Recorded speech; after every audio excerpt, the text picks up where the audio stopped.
Please subscribe Telugu 7 Media.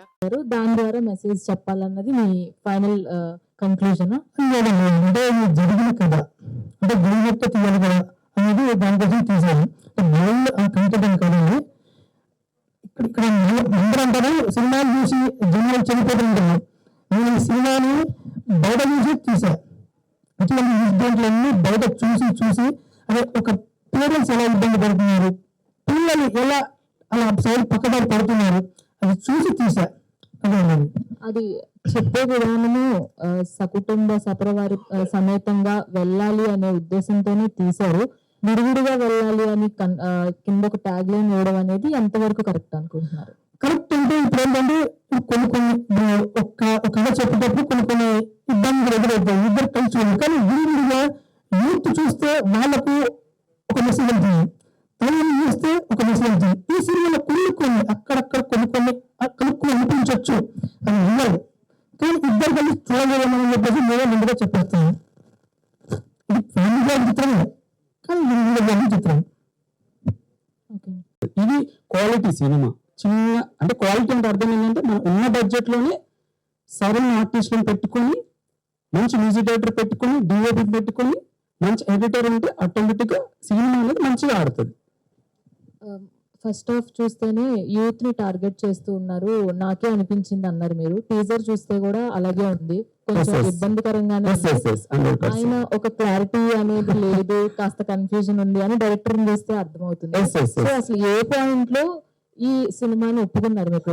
నేను కూడా same నాకు అనిపించిన పాయింట్ ఏంటంటే ఫస్ట్ హాఫ్ విన్న తర్వాత నాకున్న ఇదికి చెయ్యొచ్చా చేయలేదు అనిపించింది. సెకండ్ హాఫ్ విన్న తర్వాత ఏమైందంటే ఒక ఊర్లో జరిగే సంఘటనలు ఉంటాయి, అది మన ఇంట్లో జరుగుతుందా పక్కింట్లో జరుగుతుందా అని ఒకసారి మన ఇంట్లో జరుగుతుంది, ఒకసారి అనిపిస్తుంది పక్కింట్లో జరుగుతుంది అనిపిస్తుంది. మన కళ్ళు మనకి ఎప్పుడు నిజాలు చెప్పవు.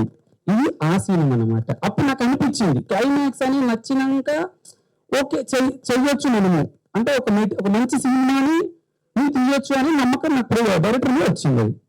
అది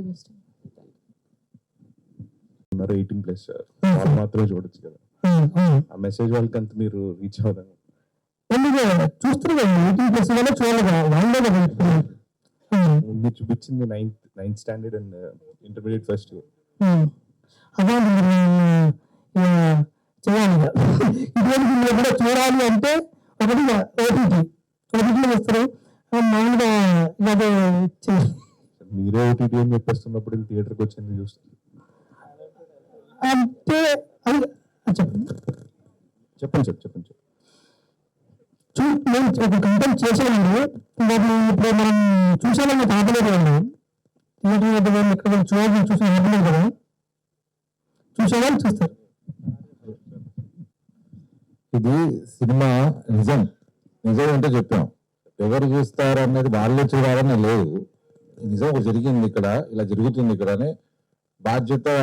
ఇందాక స్పీచ్ లో చెప్పాను, అందరికీ బాధ్యత గుర్తు చేస్తుందని. ఓకే, మీరు అన్నట్టు 15 years 16 years చూడకూడదు కాబట్టి 18 years తర్వాత చూస్తారు. దీన్ని ఇంకో వర్షన్ కూడా డైరెక్ట్ రిలీజ్ చేయమన్నా U/A వచ్చేటట్టుగా చూస్తే శాటిలైట్ దాని ద్వారా కూడా వెళ్ళొచ్చు ఇంకో వర్షన్ అని చెప్పాను. అది వెళ్తుంది, కంటెంట్కి వెళ్తుంది. ఫస్ట్ చేశారు కాబట్టి ఆ సినిమా వెళ్తుంది. U/A సర్టిఫికేట్ వచ్చిన తర్వాత మీరు దానికి వెళ్ళొచ్చు. Okay sir. రోజులు ఇవి ఈ సినిమా కంటెంట్ చూపించి అంటే ఒక క్లారిటీ లేకుండా ఇంత కన్ఫ్యూజన్ తో ఈ కంటెంట్ ద్వారా అసలు మెసేజ్ ఇద్దాం అనుకుంటున్నారా లేదంటే మైండ్ పడగొట్టాలనుకుంటున్నారా? అర్థం కావట్లేదు. క్లారిటీ ఎందుకు అనిపిస్తుంది? మీరు చెప్పే ఆన్సర్స్ లో క్లారిటీ లేదు, సో మచ్ ఆఫ్ కన్ఫ్యూజన్. ఇప్పుడు అడిగిన క్వశ్చన్ కూడా ఓటీటీయా థియేటర్ కల్లా సెన్సార్ అయిందా అంటే దానికి కన్ఫ్యూజన్ కనిపిస్తుంది కదా. సో ఎందుకు అంత కన్ఫ్యూజన్?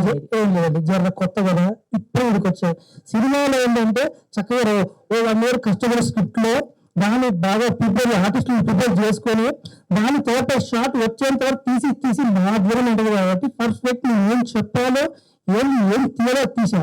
ఇక్కడ కొద్దిగా కొత్త కదా మీతో ఇంటరాక్షన్ అనేది జర నువ్వు ప్రిపేర్ అయ్యి రాలే. సినిమాలో నేను చెప్పాను 1 year స్టోరీ రాసి రీసెర్చ్ చేసి పర్ఫెక్ట్ దిగదు.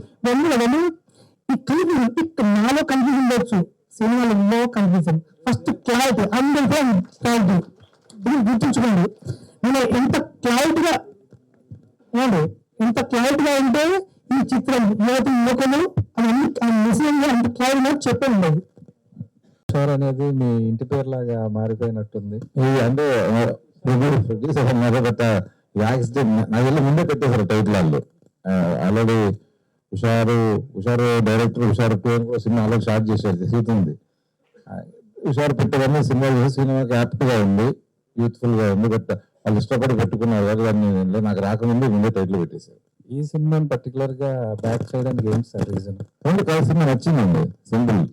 నాకు చెప్తున్నా చాలా సినిమాలు వచ్చి చూపిస్తారు, బాధ్యతగా చూస్తాము, వాళ్ళకి కావాల్సిన సజెషన్లు ఇస్తాము, ఇది మా జడ్జిమెంట్ చెప్తాము, వర్కౌట్ అవ్వదు, ఇలా ఉండని చెప్తాము. చూసిన తర్వాత 100% నాకు నచ్చింది. సేమ్ ఫీలింగ్ ఫస్ట్ హాఫ్ చూసినప్పుడు వెళ్తుంది తర్వాత సెకండ్ హాఫ్ లో చెప్పాల్సిన మ్యారేజ్ చెప్పాడు కాబట్టి 100% ఎంకరేజ్ చేయాలి. న్యూ టాలెంట్, వాళ్ళ ఎక్స్పీరియన్స్ చాలా బెటర్ గా తీశారు. అలాగే వచ్చి శ్రీజ గారికి చెప్పడం, ఆయనకు నచ్చడం, దాని ముందుకు వెళ్ళిపోతుంది. హీరోయిన్ చూసాను చాలా అంటాడు. దీంట్లో చాలా మీరు టీజర్ లో చూపించినట్టు చాలా ఇంప్రెసివ్ ఉన్నాయి. మీకు అసలు ఏం చెప్పారు ఇది సినిమా అసలు ఏం చెప్పారు కథ చెప్పినప్పుడు?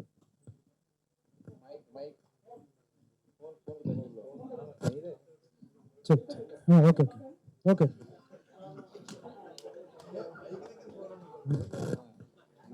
ఓకే. టీజర్ లో చాలా ఇంటిమసీ సీన్స్ ఉన్నాయి. తర్వాత ఫస్ట్ హాఫ్ అంతా నాకు తెలిసి ఏ సీన్స్ ఉంటాయి. తర్వాత సెకండ్ హాఫ్ వచ్చేటప్పటికి మీ రైట్గా చెప్పినట్టు రిలీజ్ అవుతారు, ఫ్యామిలీలో ఏదో జరుగుతుంది, ఇదంతా అయిపోయిన తర్వాత చివరిలో ఎండ్లో చిన్న క్లైమాక్స్ లో చిన్న మెసేజ్ ఒకటి ఇచ్చి ఏడుపుతో పంపిస్తారు. మీకు అసలు డైరెక్టర్ ఏం చెప్పారు ఈ కదా? ఏ సీన్లు ఇంటిమసీ సీన్లు ఫస్ట్ ఇంట్రడ్యూస్ అవుతున్నారు, ఇటువంటి క్యారెక్టర్ ఎంచుకోవడానికి రీజన్ ఏంటి? Thank you so much for this question అండి. సో మీరు అన్నట్టు చిన్న మెసేజ్, అవును చిన్న మెసేజే, కానీ ఏమో పెద్ద ఇంపాక్ట్ ఉండొచ్చు. సో ఈ మూవీ నాకు ఎలా రీచ్ అయిందంటే మా మేనేజర్ గారు మాకు రీచ్ అయ్యారు. సో స్టోరీ ఉంది అని చెప్పేసి అన్నారు. మేము వెళ్ళటం జరిగింది, ఆఫీస్కి వెళ్ళాము. భిక్షు సార్ నరేషన్ స్టార్ట్ చేశారు. ఫస్ట్ హాఫ్ కంప్లీట్ అయిపోయింది. అలానే ఇంకా మీకు వేరే కాల్ వస్తుంది సార్ అని చెప్పేసి వెంబటే నేను అమ్మ దగ్గరికి వెళ్ళిపోయాను. అమ్మ దగ్గర వెళ్ళిపోయి, సార్ అమ్మ వెళ్ళిపోదాం పదమా, అర్జెంట్గా వెళ్ళిపోదాం పద అని చెప్పేసి అన్నాను అమ్మతోటి. ఏమైందని అమ్మగారు అడగడం మొదలుపెట్టింది. సో అన్నట్టే అసలు ఏమి ఇన్ఫార్మ్ చేయకుండా మేము వెళ్ళిపోయాము. ఇంటికి వెళ్ళిపోతే భిక్షు సార్ కూడా ఎమ్మటెమ్మటే కాల్స్ అవి చేస్తున్నారు. సో మేమేం రెస్పాండ్ అవ్వలేదు. కొన్ని రోజుల తర్వాత మళ్ళీ కాల్స్ వస్తూనే ఉన్నాయి. లిఫ్ట్ చేయకపోతే ఇంకా బాగోదని చెప్పేసి అమ్మ లిఫ్ట్ చేస్తే ఒకసారి మీరు వినండి, ఫస్ట్ హాఫ్ విన్నారు ఓకే, సెకండ్ హాఫ్ కూడా వినండి, మీకు వింటే మీకు నచ్చితే ఓకే, నచ్చకపోతే మీ ఇష్టం, నేనేమీ ఫోర్స్ చేయట్లేదు, ఒకసారి రండి వినండి అనేసి క్లారిటీ ఇచ్చారు. సో మళ్ళీ మేము ఆఫీస్కి వెళ్ళడం జరిగింది. ఆఫీస్కి వెళ్ళాము, సెకండ్ హాఫ్ విన్నాము. సో లాస్ట్కి ఏమైందంటే నేను సెకండ్ హాఫ్ సార్ చెప్పేటప్పుడు కూడా నేను లిటరలీ ఏడుస్తున్నాను లాస్ట్లో. మీరు అన్నారు కదా అదే మెసేజ్ అని చెప్పేసి, ఆ మెసేజ్ అప్పుడు కూడా నేను ఏడుస్తూ ఇంకా నేను లేసి సార్ సారీ సార్ నేను తప్పుగా అర్థం చేసుకున్నాను, థ్యాంక్ యూ సో మచ్, నా కోసం మీరు ఎందుకని కాల్స్ అవి చేసేసి నాకు స్టోరీ చెప్పారు. ఇంకా నేను ఇంకా సారీ కూడా చెప్పాను, ఏమో సార్ మీరు అనుకున్నట్టు నేను చేయలేనేమో, రియలీ సారీ నేను చేయలేనేమో మీరు అనుకున్నట్టు అని చెప్పేసి ఇంకా ఇంటికి వెళ్ళిపోయాము. మళ్ళీ ఆఫ్టర్ కపుల్ ఆఫ్ డేస్ ఏమైందంటే someone who's very close to our family, వాళ్ళ ఇంట్లో కూడా సేమ్ ఇన్సిడెంట్ జరిగింది. సార్ ఏమైతే నరేట్ చేశారో సేమ్ అదే స్టోరీ జరిగింది. మా ఫ్యామిలీ ఫ్రెండ్స్ కూడా వాళ్ళ ఫ్యామిలీలో కూడా నేను అది నా కళ్ళారా చూశాను. నా కళ్ళారా చూస్తే అది వాళ్ళ పేరెంట్స్ కానివ్వండి, వాళ్ళ నాన్న వాళ్ళ అమ్మ ఎంత బాధపడుతున్నారో నేను నా కళ్ళారా చూశాను. నేను అప్పుడు డిసైడ్ అయ్యాను, సార్ స్టోరీ చెప్తుంటే నేను ఏమో అనుకున్నాను కానీ ఇంతగానం ఏడుస్తున్నారు, ఒక పిల్లలు చేసే బాధ తట్టుకోలేరేమో అనేసి మళ్ళీ రీచ్ అవ్వడం జరిగింది సార్కి. సార్ నేను ఈ మూవీ చేస్తాను అని చెప్పేసి సైన్ చేశాము. నిజం చెప్పాలంటే నేను హాఫ్ ఆఫ్ ది ఫిలిం సార్ని రిక్వెస్ట్ చేసుకుంటూనే చేశాను మూవీ.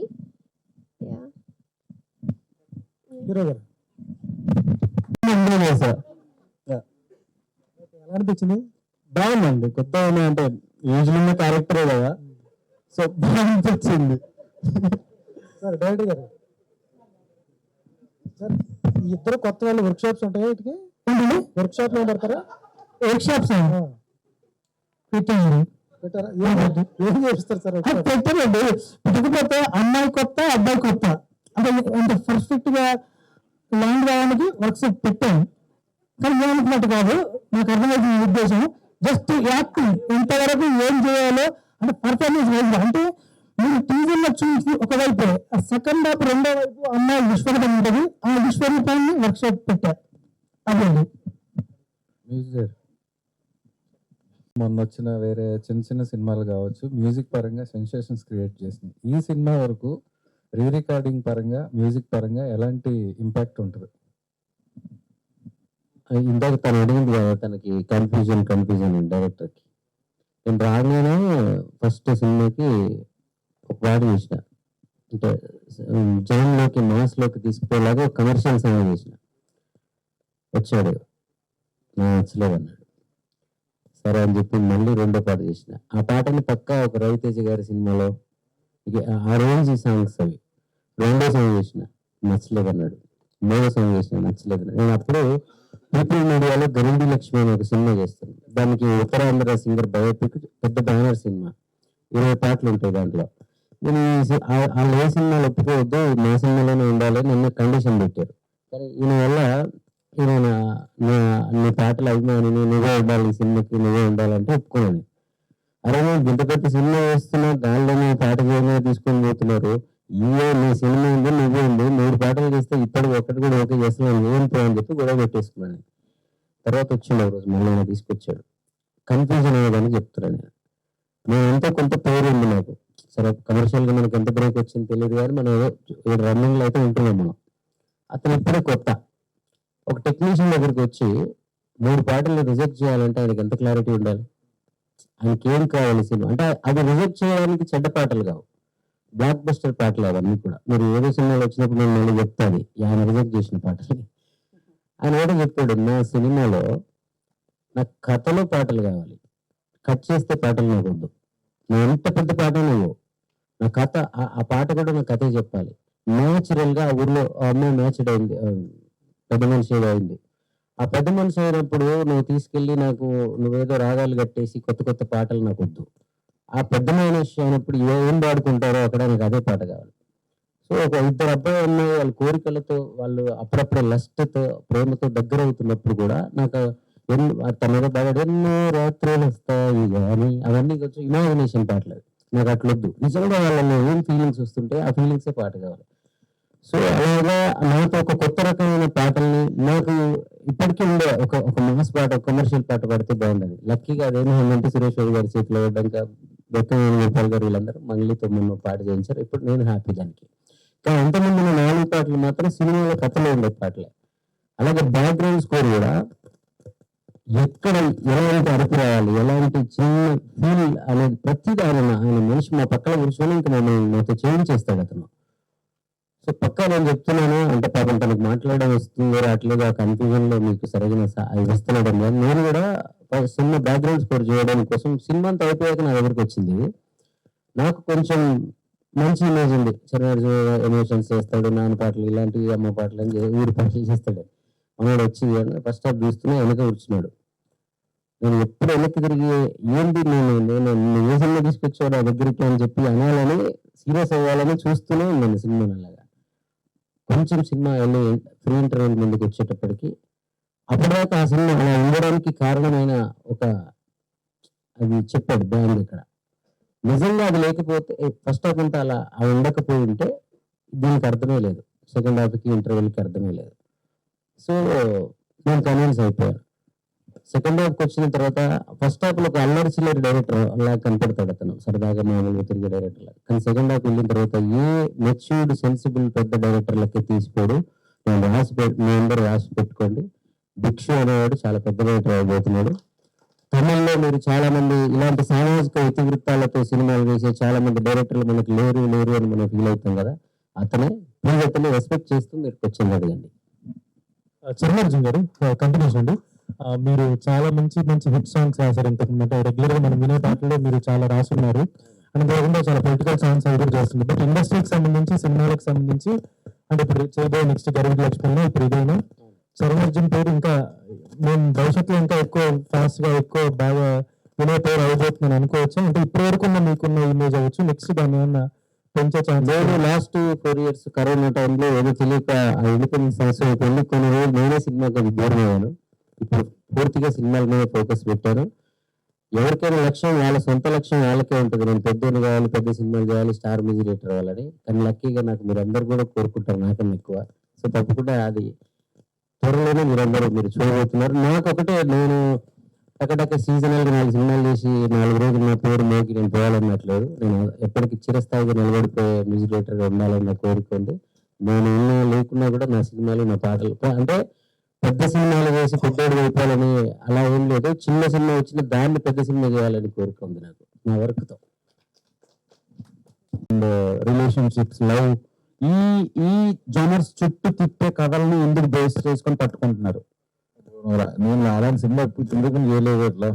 లేదు, హుషార్ మూవీ ఉంది. ఓకే రోటీ కపడా రొమాన్స్. సో ఇవన్నీ వాటి చుట్టే కదా తిరిగేది. Okay romance, romantic love story. First నుంచి నా లవ్ స్టోరీ సినిమా చూపిస్తాం. మామ, టాటా బిర్లా, మధ్య లైలా, ఒక ఫ్యామిలీ డ్రామాస్ చేసి తర్వాత మేము వయసుకు వచ్చాం, ప్రేమేష్ కావల్ సినిమా చూపిస్తాం. మామ, నేను లోకల్, ఇవన్నీ ఒకటి యూత్ అండ్ ఫ్యామిలీకి టార్గెటెడ్ గా ఉంటాను. ఎందుకంటే ఫస్ట్ నుంచి కూడా నాకు ప్రత్యేకంగా లవ్ స్టోరీస్ అంటే ఇష్టం. యూత్ ఫస్ట్ ఆడియన్స్ థియేటర్కి వచ్చేది యూత్ 15 years నుంచి 25 years బ్యాచ్ 18 వాళ్ళే ఫస్ట్ ఆడియన్స్ థియేటర్కి ఎక్కువ సినిమా మీద ఉంటుంది. కాబట్టి కమర్షియల్ గానే ఆలోచించిన యూత్ సినిమాలు చేస్తే బాగా డబ్బు వస్తుంది, ఎక్కువ మైలేజ్ వస్తుంది అనే ఉద్దేశంతో యూత్ అండ్ ఫ్యామిలీ సినిమాలని ఎక్కువ ఇష్టపడతాను. నాట్ ఓన్లీ యూత్ సినిమాల కంటే యూత్ అండ్ ఫ్యామిలీ సినిమా ఇష్టపడుతుంది. రిలీజ్ ఎప్పుడు అనుకున్నారు సార్? రిలీజ్ దీనికి పబ్లిసిటీ స్టార్ట్ చేశాం కదా, సపోర్ట్ చేస్తున్న టీమ్ అందరికి. డెఫినెట్లీ సురేష్ బాబు కూడా ప్లాన్ చేస్తారు, వాళ్ళు డిస్ట్రిబ్యూషన్ మొత్తం వాళ్ళది కదా, వాళ్ళే ప్లాన్ చేస్తున్నారు. మంచి డేట్ చూసి రిలీజ్ చేస్తారు వాళ్ళు. ఫస్ట్ ఆయుధం సినిమా ద్వారా ఇది మాయా మాయ మీ ఫస్ట్ సాంగ్. ఆ సాంగ్ రీసెంట్ కూడా బాగా వైరల్ అయిపోయింది కే ర్యాంప్ లో. దానిపైన మీ రియాక్షన్ ఏంటి? అప్పుడప్పుడు ఊహబలైనప్పుడు ఇండస్ట్రీకి వచ్చి ఆ పాటలో హిట్ అయినప్పుడు నా మనసులో ఒకటి ఉండేది. స్టైల్లో మెరుపై సాగర, రచ్చలో, డిల్లెక్, రవితేజ గారు, సందేశం అన్ని మంచి పాటలు, నాగార్జున గారు ఇంతమంది ఉన్నారు. ఈ రీల్స్ ట్రెండ్ ఉన్నప్పుడు, ఈ టెక్నాలజీ ఇంత ఉన్నప్పుడు ఆ పాటలు వచ్చింటే బాగుండేదని నేను ఎప్పుడు మనసులో అనుకుంటా. సో నేను అనుకుంటే నేచర్ అమ్మటే అది తీరుస్తుంది నాకు. అలాగే వైరల్ అయిపోయి నా ఫస్ట్ సాంగ్ ఇదే అని చెప్తే ఆ పాటకు నా పిల్లలు కూడా డాన్సులు వేస్తున్నారు, నాగా తెలియకుండా. సో అదొక హ్యాపీ. దానికి కిరణ్ అబ్బాయి గారికి థ్యాంక్స్ చెప్తున్నాను.